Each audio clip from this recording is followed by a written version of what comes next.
ಸಾಯಂಕಾಲದ mini vlog ನಿಮಗೆಲ್ಲ ಸ್ವಾಗತ.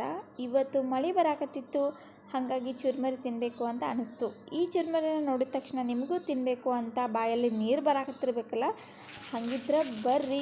ಮಳೆ ಹೊರಗಂತೂ ಸಿಕ್ಕಾಪಟ್ಟಿ ಬರಾಕತ್ತೈತಿ. ಈಗ ನನಗೇನಾದರೂ ತಿನ್ನಬೇಕು ಅಂತ ಅನಿಸ್ತು, ಹಾಗಾಗಿ ಚುರ್ಮರಿನ ಇಷ್ಟಪಟ್ಟು ಮಾಡ್ಕೋತೀನಿ. ಬಜ್ಜಿ ತಿನ್ನಬೇಕು ಅಂತ ಅನಿಸ್ತು, ಬಟ್ ಆಯಿಲಿ ಫುಡ್ ಅಲ್ಲ, ಅದಕ್ಕೆ ಬೇಡ ಅಂತ ಮತ್ತೆ ನಾನೇ ಬಿಟ್ಟೆ. ಚುರ್ಮರಿಗೋಸ್ಕರ ನಾನಿಲ್ಲಿ ಉಳ್ಳಾಗಡ್ಡಿನ ಉದ್ದುದಾಗಿ ಕಟ್ ಮಾಡಿಕೊಂಡು, ಮೆಣಸಿನ್ಕಾಯಿನ ಉದ್ದುದಾಗಿ ಕಟ್ ಮಾಡಿಕೊಂಡು, ಎಣ್ಣೆಗೆ ಜೀರಿಗೆ, ಸಾಸಿವೆ, ಕರಿಬೇವು, ಮೆಣಸಿನ್ಕಾಯಿ ಮತ್ತು ಉಳ್ಳಾಗಡ್ಡಿ, ಉಪ್ಪು, ಅರಿಶಿನ ಹಾಕಿ ನೀಟಾಗಿ ಕಲಿಸ್ಕೊಂಡೆ.